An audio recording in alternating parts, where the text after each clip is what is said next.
Jesus, ele morreu para colocar você como protagonista, empoderado por Ele, representando Ele como embaixador de Cristo.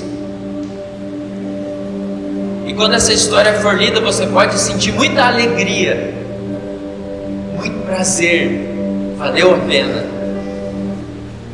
Ou você pode sentir vergonha, arrepender da história que escreveu e querer reescrevê-la. Mas aí vai ser tarde. Aí não dá mais tempo de escrever. Só que nós não temos uma escolha. Nós não temos a escolha de não escrever. Eu não quero que a minha história seja lida um dia. Eu não quero escrever uma história, eu não quero edificar algo, eu não quero fazer história. Nós não temos essa opção. A cada fôlego, a cada respirar, nesses 56 minutos que nós passamos aqui, nós escrevemos algo. Às vezes nós estendemos o momento de adoração um pouco mais, aí alguém fala assim, os irmãos precisam sentar. Mas eu penso que nós pensamos da mesma forma, e eu quero aproveitar ao máximo esse momento. E se não puder sentar, eu não estou nem aí. Eu sei que tem como o Carlos aqui, tá com a princesinha dele no colo, e aí é diferente. Tem hora que cansa e precisa sentar. Mas eu entendo dessa forma. Eu entendo que você quer aproveitar esse momento ao máximo. Se não precisar sentar daqui 2 horas, quando acaba o culto, nós vamos para casa e aí nós sentamos. Mas uma história está sendo escrita. Eu não estou falando de... Tem aquela história, né? Imagina se tudo aquilo que está na sua cabeça passar num telão e todos verem. Não é disso que eu estou falando. Eu estou falando de você olhar para trás e você ver que você podia ter feito algo diferente, que você podia ter feito de uma forma diferente, que você podia ter feito melhor. Já imaginou você estar com Cristo e Ele começar a contar para você como nós conversamos assim um com o outro, tudo que você poderia ter feito nele, tudo que Ele preparou para você,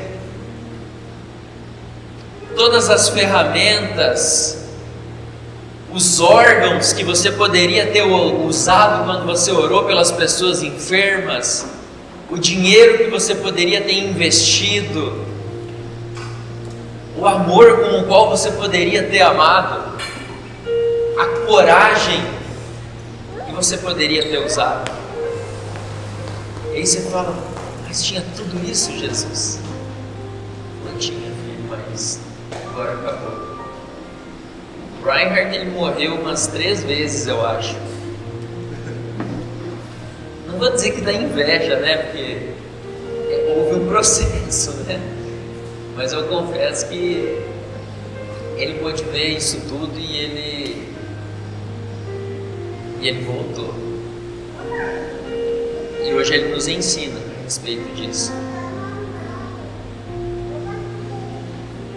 2 Coríntios capítulo 3, verso 10, gostaria que os irmãos abrissem.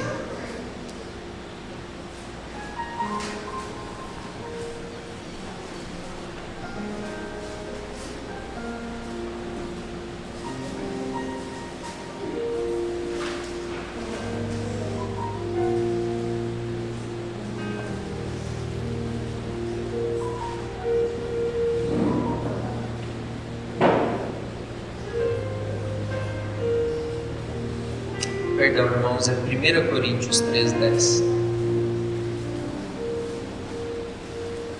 1 Coríntios 3:10.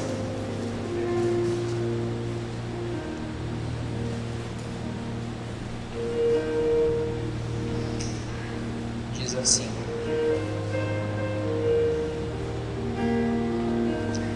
segundo a graça de Deus que me foi dada, lancei o fundamento como prudente construtor, e outro edifica sobre ele. Porém, cada um veja como edifica. Porque ninguém pode lançar outro fundamento além do que foi posto, o qual é Jesus Cristo. Contudo, se o que alguém edifica sobre o fundamento é ouro, prata e pedras preciosas, madeira, feno ou palha, manifesta se tornará a obra de cada um, pois o dia a demonstrará, porque está sendo revelada pelo fogo. E qual seja a obra de cada um, o próprio fogo o provará. Se permanecer a obra de alguém que sobre o fundamento edificou, esse receberá galardão. Se a obra de alguém se queimar, sofrerá ele dano, mas esse mesmo será salvo, todavia como que através do fogo. Não sabeis que sois santuário de Deus, e que o Espírito de Deus habita em vós? Se alguém destruir o santuário de Deus, Deus o destruirá, porque o santuário de Deus, que sois vós, é sagrado. Paulo ele fala aqui a respeito de 6 materiais, 2 grupos de materiais que eles são utilizados nessa edificação. E quando nós estamos fazendo essa história, nós temos o direito e não temos escolha de usar esses materiais.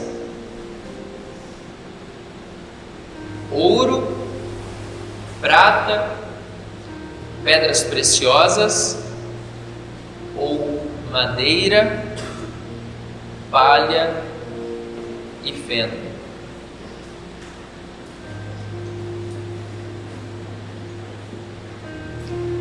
E o interessante que eu acho na madeira, na palha e no feno é que eles não têm muito valor. Madeira, palha e feno crescem naturalmente. Você já prestou atenção nisso? Madeira, palha e feno você encontra em qualquer lugar. Se você sair na rua aqui, você encontra madeira, você encontra palha.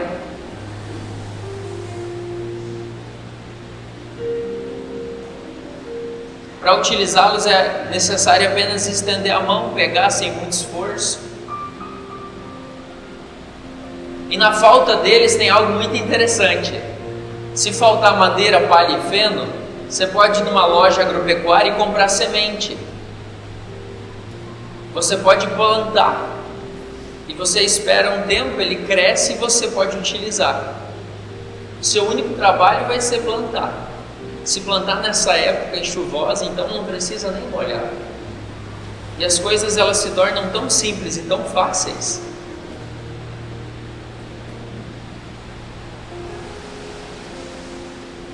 Depois que a semente começar a germinar, você não precisa nem de fé para isso. Você está vendo ela crescer. Tem sementes que germinam em 3 dias. Olha que rápido a resposta da oração. Em 3 dias já começa a crescer. E é só esperar e você vai ter o quanto você quiser e o quanto você precisar para essa obra. Só que Paulo, ele fala que quando nós edificamos com madeira, com palha e com feno, que é mais fácil, o fogo vai queimar. Porque um dia essa história vai ser lida e ela vai precisar ser provada pelo fogo. Você sabe que tem uma história, né? Que os olhos de Jesus, eles são como chamas de fogo. Alguém tem medo de se queimar, mas se você tiver incendiado, a labareda só vai aumentar. E quando nós edificamos com madeira, com palha e com feno, é mais fácil, Carlos. Se faltar, você vai, compra semente, planta, espera a chuva fazer o trabalho dela, cresce e você pode utilizar. Só que quando vir fogo, nada vai sobrar. Já os outros 3 tipos, eles são um pouco diferentes. O ouro, a prata e as pedras preciosas dependem de esforço, dependem de perseverança, você precisa ter foco. Se você for na agropecuária, você não vai encontrar semente de ouro, prata e pedras preciosas. É necessário esforço para cavar. Você sabe por quê? Porque ouro, prata e pedras preciosas, eles estão escondidos. Esses materiais que são preciosos, eles não ficam à mostra para qualquer um passar e pegar. Opa! Eles estão escondidos embaixo da terra. Sabe o que mais? Foi Deus que deixou eles lá, prontos para que você os encontre e use nessa edificação. Só que para que você ache ouro, prata e pedras preciosas, você precisa cavar e você precisa ir fundo para encontrar.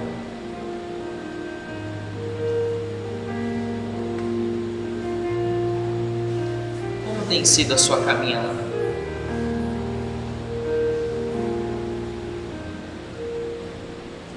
Que materiais você tem utilizado para fazer essa edificação?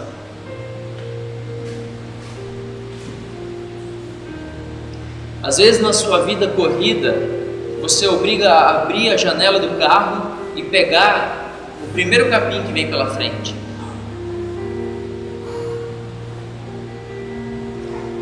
Às vezes você não tem tempo de cavar. Tem pessoas que passam a vida em garimpo. Já parou para analisar a vida de um garimpeiro? Eu conheço uma pessoa que pegou malária 50 vezes. Acredite você ou não. Né? Foi ele que pegou a malária 50 vezes por causa do garimpo. Quantas pessoas morreram em um garimpo? Quem aqui conhece alguém que já foi para garimpo? Levanta a mão. Quantas pessoas já morreram? Você sabe por quê? Porque o ouro tem valor. Antes de Cristo, nós não tínhamos acesso a esses materiais. Ele precisou morrer para que isso estivesse à nossa disposição. Você sabe que a Arca da Aliança, ela era feita de madeira. Por que madeira? A madeira na Bíblia, ela representa a natureza do homem. Só que ela era revestida de ouro, por dentro e por fora. E o ouro, ele representa a natureza de Deus. E aí ali na tampa da arca, Deus manifestava a sua presença. Mas aquilo que era madeira, estava revestido de ouro. E aí quando Jesus morre, nós somos revestidos de Cristo, que é aquilo que é precioso. E Ele torna à nossa disposição todos esses materiais, mas eles não estão à vista, eles estão escondidos. Você sabe que há uma transição de gerações acontecendo. Hoje nós vivemos em 3 gerações, porque uma geração está passando, A nossa geração, ela está andando e tem uma geração que está vindo atrás de nós, ó, muito apressada. Muito apressada. E eu tenho algo no meu coração, mas eu não quero viver na sombra da geração que me antecede. Eu não quero viver na sombra da geração que veio antes de mim. Entenda, os que vieram antes de nós, eles fizeram uma base. Eles fizeram uma base sólida, sobre a qual nós podemos caminhar seguros. Mas eles não nos deram um teto. Eles não nos deram um teto. Nosso teto, quem determina é o Senhor.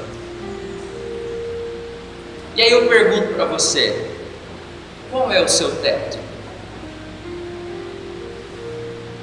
Quais são os limites das suas terras? Quais são os seus limites em Deus? Até onde você pode ir?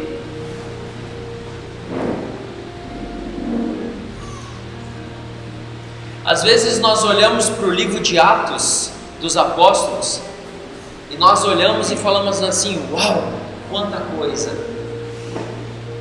Mas esse não é o nosso teto. Nós olhamos para a vida de Jesus, curando cegos, aleijados, leprosos, curando hemorragias. Nós falamos, uau! Mas esse não é o nosso teto, porque Jesus falou que nós faríamos obras iguais e maiores.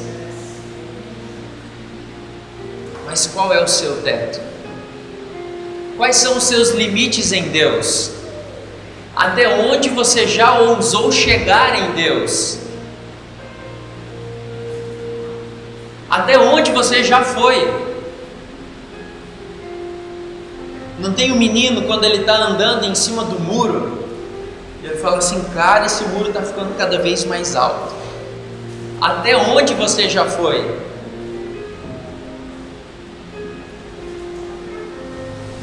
A base nós temos, mas quais são os limites?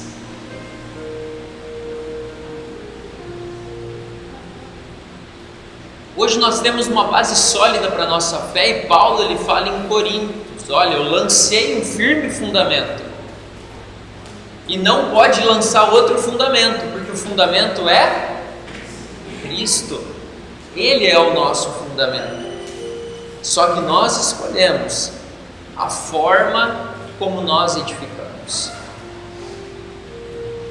e existe apenas uma forma que vale a pena.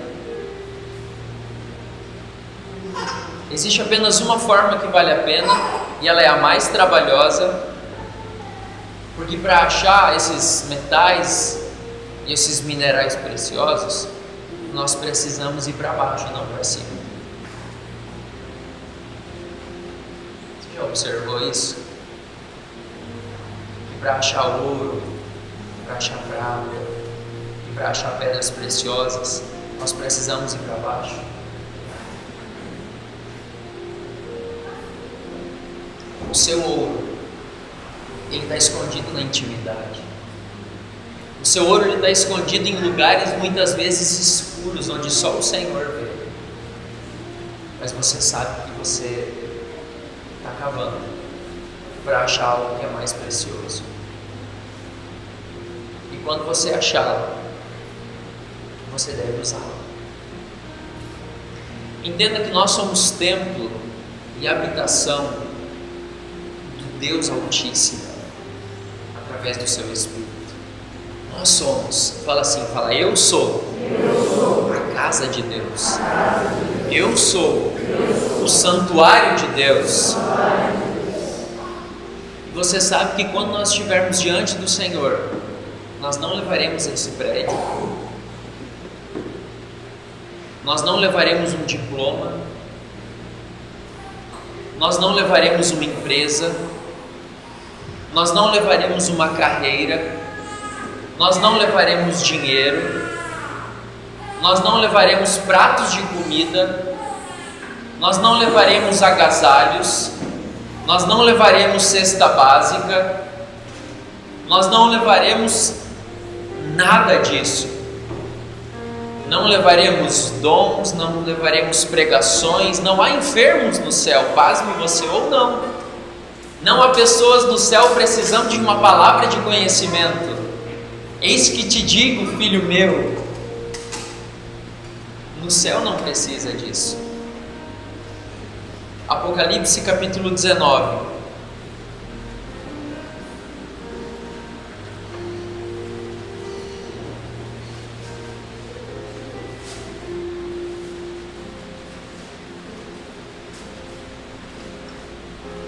A partir do verso 1,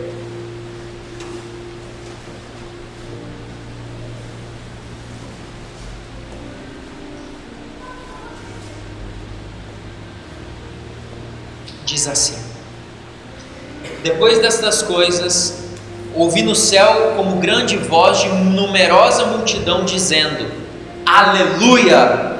A salvação e a glória e o poder são do nosso Deus. Porquanto verdadeiros e justos são os seus juízos, pois julgou a grande meretriz que corrompia a terra com a sua prostituição, e das mãos dela vingou o sangue dos seus servos. Segunda vez disseram: Aleluia! E a sua fumaça sobe pelos séculos dos séculos. Os 24 anciãos e os 4 seres viventes prostraram-se e adoraram a Deus que se acha sentado no trono, dizendo: Amém, Aleluia. Saiu uma voz do trono, exclamando: Dai louvores ao nosso Deus, todos os seus servos, os que o temeis, os pequenos e os grandes. Então ouvi como voz de numerosa multidão, como de muitas águas e como de fortes trovões, dizendo: Aleluia, pois reina o Senhor nosso Deus, o Todo-Poderoso. Alegremo-nos, exultemos e demo-lhes a glória, porque são chegadas as bodas do Cordeiro. É chegado o casamento do Cordeiro, cuja esposa a si mesma já se ataviou. Pois lhe foi dado vestir-se de linho finíssimo, resplandecente e puro, porque o linho finíssimo são os atos de justiça dos santos. Quem é a noiva de Cristo?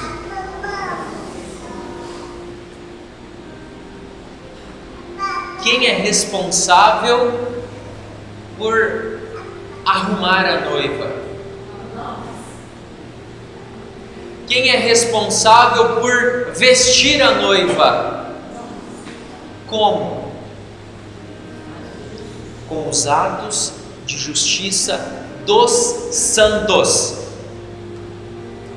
Não é o ato de justiça do santo com letra maiúscula.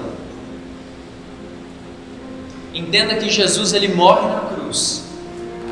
Nós recebemos a Cristo e nós fomos lavados pelo seu sangue. Isso nos dá uma nova vestimenta. Mas agora nós precisamos nos preparar para esse casamento. E o que vai nos tornar preparados são os nossos atos de justiça. Você é responsável por se vestir para esse dia. E esses atos de justiça, essas obras, elas vão te vestir para esse grande dia.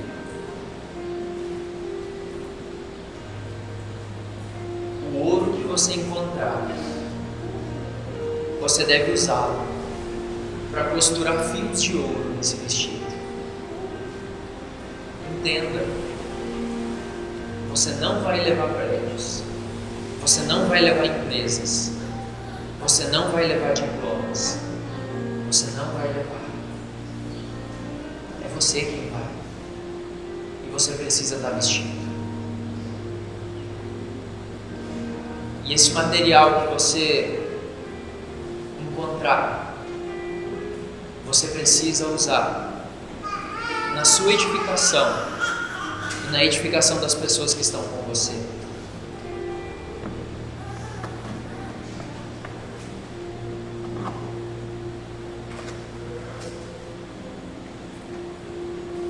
Isaías capítulo 53, verso 12.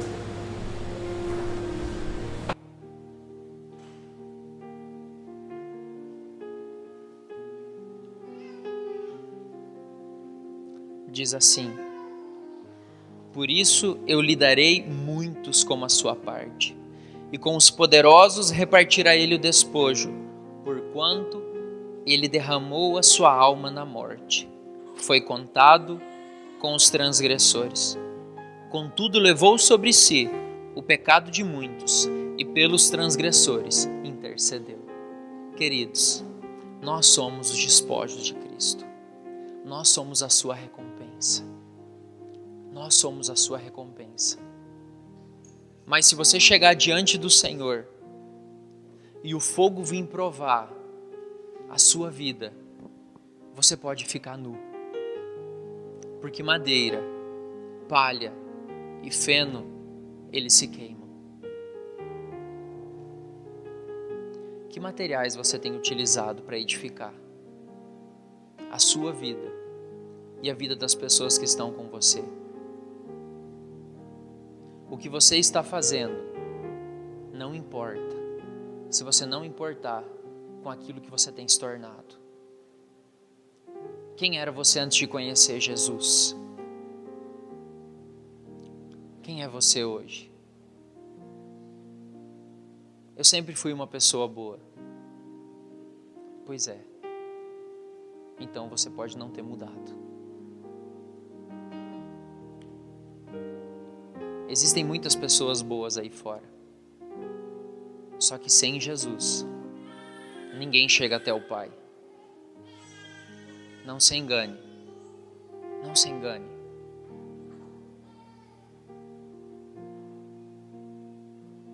O que tem valor na sua vida? O que tem valor para você? Para analisar um pouco. Qual é o motivo de você gastar os seus dias? Aumenta, por favor, o fundo, só um pouquinho.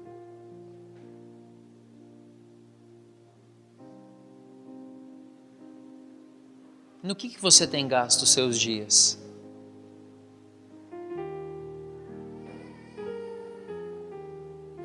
Eu tenho gasto os meus dias trabalhando para que meus filhos tenham um futuro bom.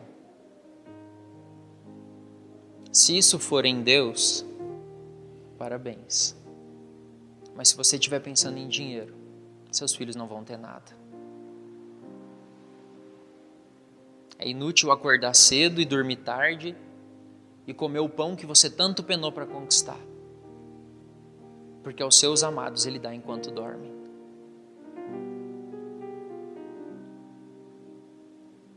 No que você tem gasto os seus dias? Com o que você tem edificado isso? De que forma você tem escrito? Como tem sido a sua caminhada?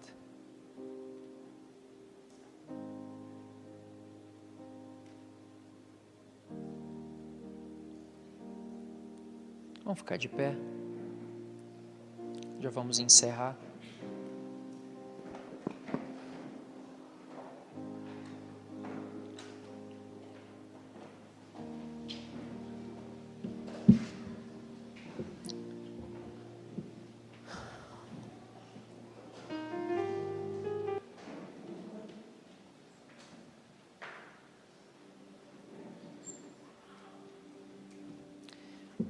Você sabe que Israel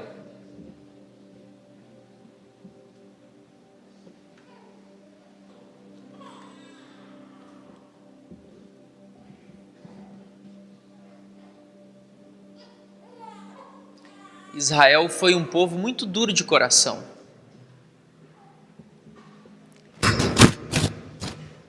E por várias vezes eles eram levados cativos.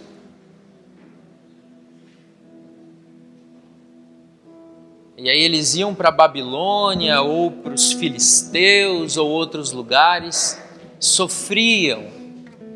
E aí eles lembravam de Deus. Aí começavam a clamar a Deus, o Senhor restaurava tudo para eles. E chegou um dia que Deus falou assim: os vossos velhos sonharão.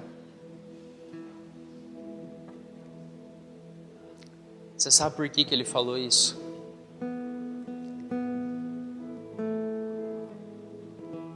Muitas vezes nós achamos que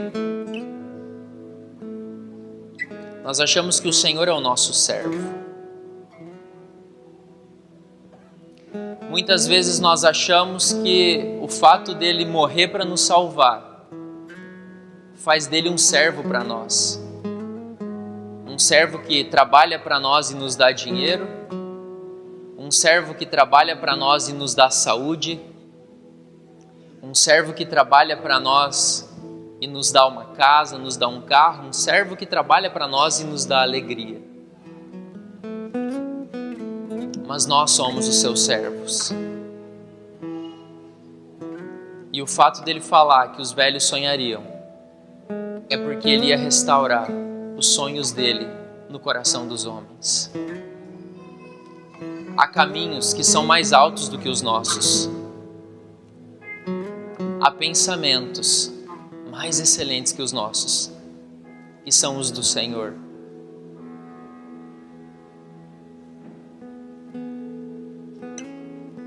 Sabe, nós não podemos nos enganar. Há apenas um motivo que vale a pena você gastar a sua vida. E é para que quando você e as pessoas que você influenciou estiverem diante de Jesus, vocês sirvam como recompensa para Ele.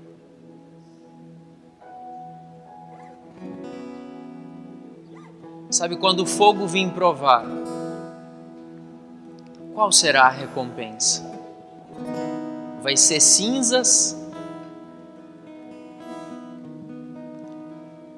ou uma obra resplandecente? Eu espero que você tenha entendido. Eu não estou falando aqui de uma grande igreja, não estou falando aqui de nada disso. Na verdade, eu estou falando de uma grande igreja porque a igreja somos nós. Eu estou falando sim de uma igreja gloriosa, que expressa o Senhor em tudo que faz.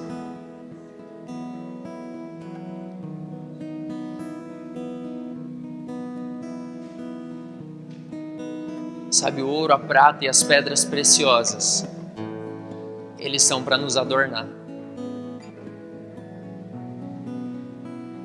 E aí, quando nós estivermos diante dele, nós teremos o que oferecer. Só que não se engane.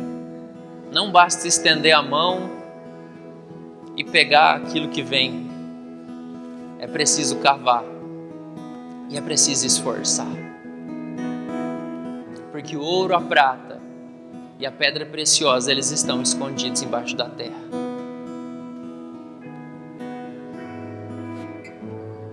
Muitas pessoas querem crescer rápido demais.